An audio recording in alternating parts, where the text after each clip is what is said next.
Hey guys, going to talk about PCSA. PCSA was a sub 1 million float stock. Most brokers had this for really expensive shares. You're talking like Trade Zero started at 12, then went to 27, then 50, and I just didn't pay. So I was like, all right, well, that makes it easy to not be short biased because I don't have any shares. So I did two longs. The first one had big potential, but you never quite know what they're going to do. We had a big parabolic, and what I see on this parabolic is I like to look at the 1 minute candles and I like to look at the volume, right? So, in general, I actually see when the stock is just trading like 100K, 200K very consistently and very consistently making new highs, even if that highs is just by a few cents, I do like to see um, I see that as a bullish factor, right? This like consistent kind of grindy higher high volume. Um, and we had some big moves. We had RVSN and the market has showed we had EVAX. The market has showed that we're getting legs up this week compared to last week. And at that point I'm like, okay, so the potential is this can make multiple moves, right? So when I'm looking at the first structure, I'm just looking for bullish price action, right? What do we know about low float stocks? We know that these quick pullbacks from high day can be really strong, right? Because now we have a painted high day level, right? That hasn't been broken. I don't really consider this the first like squeeze. This is such like a minor pop that to me this is kind of like the first real structure, right? So now we're in the first structure, so there's plenty of time. The market is giving us bigger moves this week, so, it's reasonable to think that we might get another leg up after this initial parabolic, especially since we have pretty good volume. And we get a pullback. And what do we get a pullback to? The 1 minute 20, which is a nice MA. The 1 minute 20 is a nice momentum MA. You'll often see, you've seen this on penny stocks, we've seen this on low float stocks, where you got like a big, strong push, starts to go a little bit parabolic, right? Squeezing the new highs. You get a sharp pullback into very sharp, usually like something like this, where it's like a couple minutes, like really, really sharp. Um, into the 1 minute 20, it usually does a little bounce off of it and goes back up like this.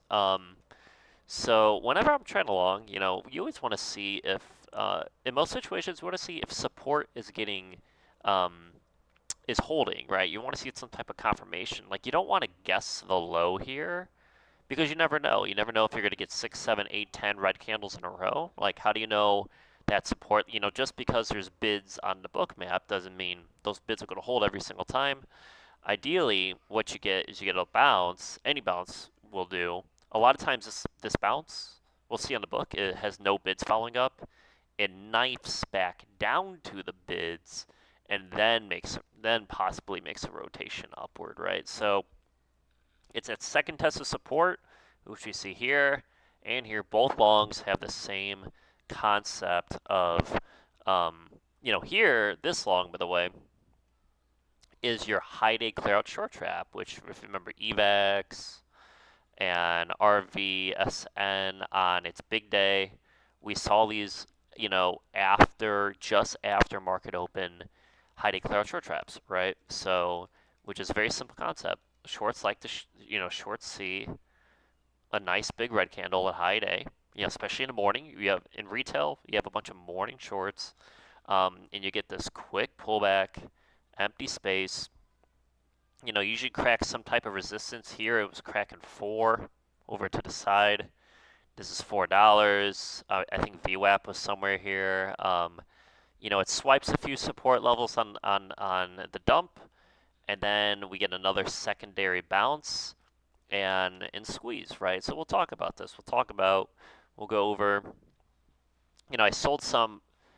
This sell was in case this was a long trap. You never know in low floats what's going to be a long trap. A lot of times when you see big aggressive moves towards high a day and it starts to stall, you don't know if this is like a long trap that goes down like this. You don't know if this is a, temporary chart paint that goes up like this, or you don't know if it's just going to, high tight flag and push, right?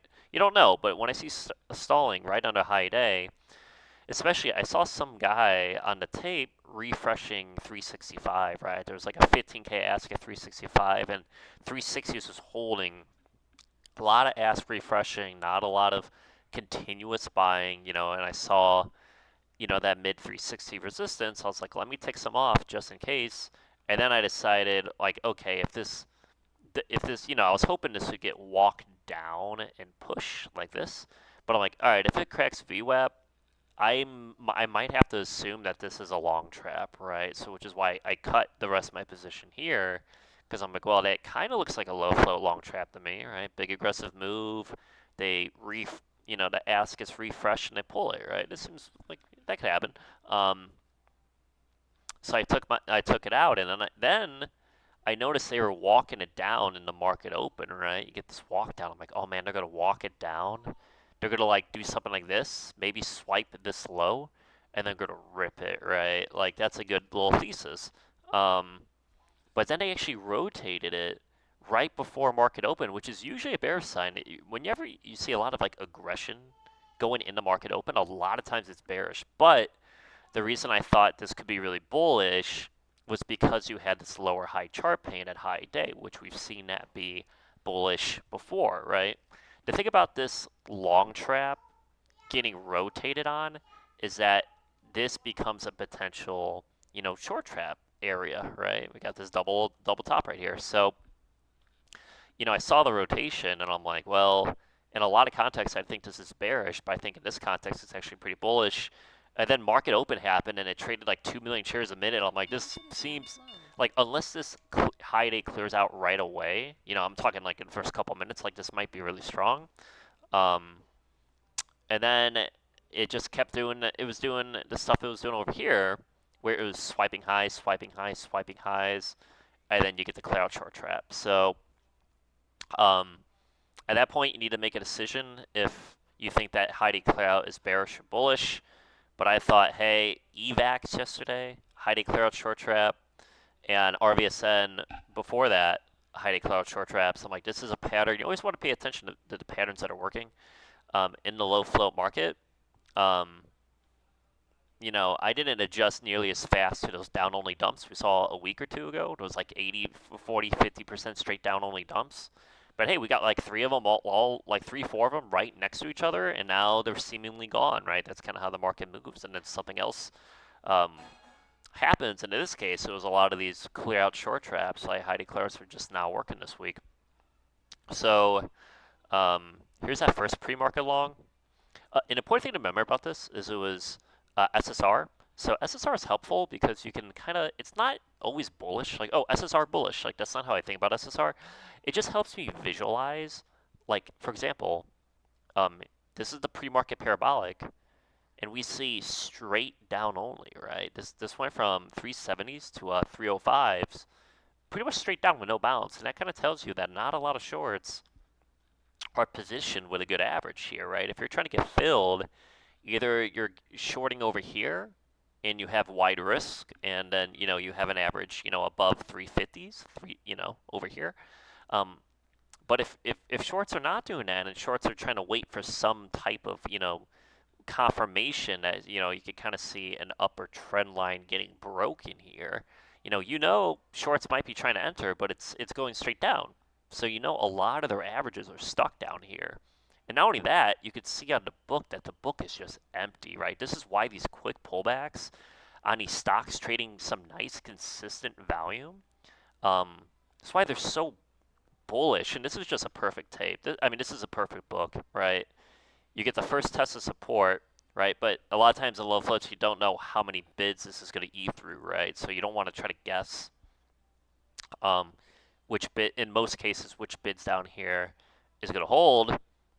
It's nice to get a bounce in a second test, right? And when it bounces, pay attention to how does the book look like now to the upside, and what does the bid structure look like? What bids was it holding before, and what does the bid structure look like now? We can see there's many layers. We can see this double bottom with some more follow-up bids, and we can see the empty book. So I pretty much run in I had a really good average down here. I literally went in this little area. I was like, I saw the second test and I saw these bids. I'm like, all right, that seems like, um, that seems like an appropriate entry because, if you're risking these bids, then you kind of want to get as close to those bids as possible. It's the same way when you go short, right? If you're going to be shorting this potential long trap up here, right? You're going to want to be shorting, in the 360s at least, right? Somewhere in the 360s. And then you can risk these, ask up here, right? And you can uh, also, a big reason I sold a part of my long is no bid follow up. We see the bids here, but when you see no bid follow up, that's why I also thought, it could be some type of long trap. If this keeps struggling and struggling and struggling, usually after like a couple minutes, I'm like, all right, if new bids don't really show up and I'm not really seeing a whole lot of new bids, I'm like, I'm just gonna get not get out, but take a partial. Because I was in like the 315s or something, and then I was like take some in the 360s, and then get out, and then as it starts to fade, and it starts to eat through all these empty layers to the downside. I'm like, all right, let me just get out. But of course here, it creates the same book, right? You get this like big dump, and you get this empty order book to the upside. And you can have low floats are like that, right? You never know when the rig is over and when they're gonna start rotating a stock. But I really wanted this in the market. I was hoping this would stay really heavy. Like I was hoping this pop would stay heavy and we'd get some type of market open long near like 3 down here. That's what I was really hoping for. Um, Instead, it traded a bajillion shares and went straight up with a million bids. So I'm like, all right, you don't want to chase up here. Um, unless you're like really confident that I've had longs for like I see a million bids and no ask, and I just go long, even though it's at the top. But that pattern pretty much needs to work right away. I wasn't looking to do that here, just because I thought, um, I actually thought it could give some type of bearish move. I was like, it's showing a ton of strength into the open. Maybe they just, you know, squeeze $4 and dump it, right? Maybe something like that. So I didn't want to chase long up here because I thought it was getting pretty extended. But then they gave this pattern, and I'm like, oh, hide a clear out. It traded a huge volume, and you can see this is a perfect book for it too. You could see the bid stacks come in, guys, and it's the same double test of support. And here's a good example of what I mean. Like, there's bids here, and it keeps selling into them, selling into them, selling into them, selling into them. Like, so you don't want to. In most cases, you don't want to guess the bottom um, of where support could be because you just don't know how many bids are going to eat through. Um, it's usually always better. This is just like my EVAX trade, where you get a bounce, it comes back down, you get the second. I like this like 5 minutes of soaking here with the double support test. Really nice, empty order book, lots of bids. Um, and yeah, they just squeeze us straight through high day. Perfect high day cloud short trap, perfect book. And then it was just a matter of selling into strength, right? Just if you get multiple up halts and a stock squeezing 30, 40%, and keep in mind, I'm long in here at 3.8. We'll go back to this. What do you call it? This stock started from 2. Can you see that? Yeah. This stock started from 2, and I'm longing up here, and I'm up 40% on the trade. I took a lot out, and then I actually thought, we had, in this structure, we had these lower highs. And what I was hoping for, I didn't have any shares to short, but if I shorted, what would have been great is if this pushed here above 5.5 and pulled, right? And you would short all these longs chasing 5.5. But it actually knifed, which ironically can be bullish, right? It's the very counterintuitive thing where if it pushed here above 5.5, it could have pulled. But since it pulled it first, well, now we have these painted lower highs and a pull. So if this pull starts to rotate, that could be really bullish. Okay, so I was holding on to like a small amount of my long. It wasn't a whole lot. I sold most of it out of the up halt and on this push. But I was like, you know what? Let me keep holding. Maybe it goes crazy. And then I thought this rotation had to go. I was like, oh man, they swiped it, and now they're bringing in a bunch of volume to rotate.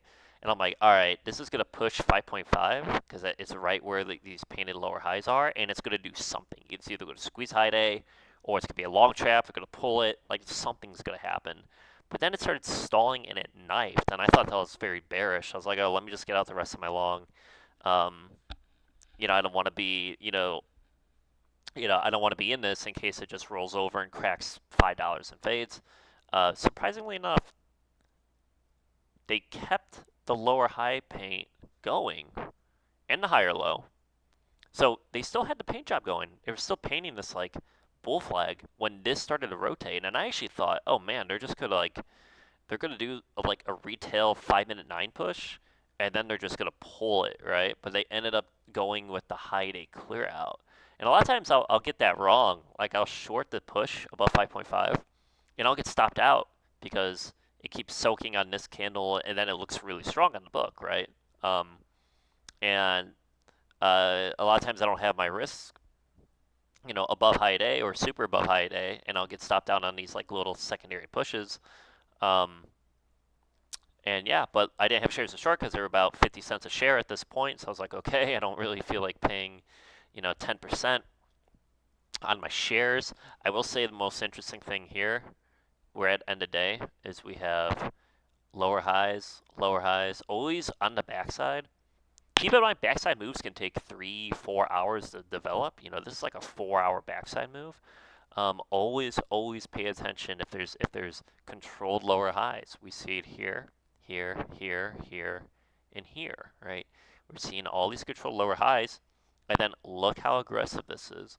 This is a backside liquidity move, guys. They do a big up only move, swipes all the backside, and then this is actually a great swing short. I would not be surprised if this shows a lot of weakness in the after hours, right? Because this is a common end of day liquidity move. You have a stock that already went, parabolic, parabolic, parabolic. You're swiping high day 3-4 times, and then you get a nice painted backside. Swipe the painted backside and just dump it. And maybe show weakness and gap down tomorrow, right? Little end of day move before the big fade comes. Um, so I checked shares on this push, and it was like 68 cents a share. So I was like, this is like an A plus backside liquidity move. Um, but I don't have any shares. But it does show you the importance of being very patient, right, with these lower highs, right? Sometimes, like I thought this move could swipe 5. I was actually hoping this aggressive move was gonna push to like 520, and then like essentially do this, but over here. But then it didn't do that. But what does that mean? That means there's just another lower high, right? And you always gotta note that, like, hey, this could have just unwinded rest of the day like this. I mean, there's plenty of charts that do stuff like that. There's no guarantee that at 20 minutes before close, some crazy move's gonna happen and they're gonna unwind it. Um, but it's just to help you with your thinking, right? Help you with your thinking of like, what is the chart telling me, right? It's the same thing with this, like in the pre-market, like, yeah, this push didn't go. It looks like a long trap, but the bullish, you always have to remember the bullish factors of these lower highs right by high day, right? Because they can, in low float land, they can dump a stock 25% and just rotate it and rip it right in front of your face, man. Like this is just how low floats work, right? Um, this spends 3.5 hours in a downtrend and then spends, um, 2 minutes pushing 25% before pulling for the fade, right? So just low float. It's just how it is. So I went long only. They both worked. I went long only yesterday. They both worked. Oh wait, I did a little. God, man, I don't even. Is it this? Yeah, I actually shorted this candle in the 290s. It was great. Fake 5-minute flag. Very low volume. If you want a good idea of what like weak pre-market volume looks like versus strong pre-market volume, um, SXTC is a good example of outside of this initial high day squeeze. I mean, it traded 100,000 shares for 5 minutes and then pulled back and it instantly starting getting really thin, right? Like this thing just did not have like the liquidity as opposed to this where it's like, you're getting new highs, increasing, increasing, increasing, increasing, very grindy, new high here, new high here, new like on the 1 minute, new high here, right? Like, um, and even the pullbacks, even these pullbacks have like 150K, 200K candles. So like the pullbacks are high volume, the pushes are high volume. You get a nice little empty space pattern here. You read the book to see if the bids are going to hold, and because this thing is proven it can trade volume. Let's see what happens at support in the rotation, right? That type of thing. So, as opposed to SXTC, this is just a super low volume 25K candle walk down and a little fake rotation before they pull it. So, anyways, hope that was helpful, guys. A lot of people in my Discord room actually hit a lot of these longs, so it's not only short sellers. Um, there's actually a good amount of people who only go long, so if you want more information about that, you can look down below. See you.